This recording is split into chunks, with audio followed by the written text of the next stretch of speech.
but look, it's still within the scope of sexuality. It's such a fucking interesting book. And basically it's one of those pieces of literature that makes me look at everything and go, oh, it actually is that deep. I started reading the book by Andrea Dworkin to understand more about male rage and to understand more about, I feel like in this current political climate that we're in, it's so in my face, this control over women's bodies in particular, and this like kind of putting women back in their place culture. I really wanted to understand more about it because I never understand why.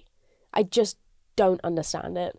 And one of the things that she talks about is how men historically had so much power over women. They had power of estate, they had power of attorney, they had power of finances, everything you can imagine. Women couldn't own anything, they couldn't make money, they couldn't do anything. They were there to serve a man, sexually and at his whim.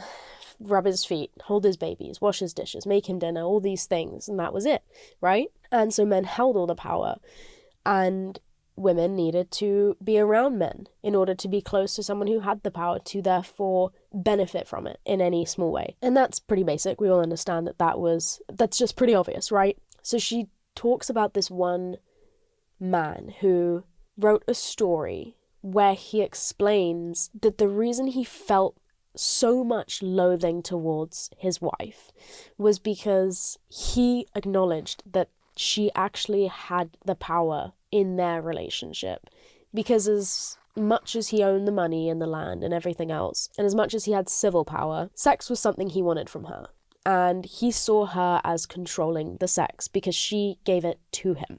She was the sexual being, she was the object, and he hated this power that she had over him, and he believed that with every fiber of her being, because her being was only sexual, everything she did, every time she moved, every time she breathed, she was flaunting this power that she had over him, and it turned into rage.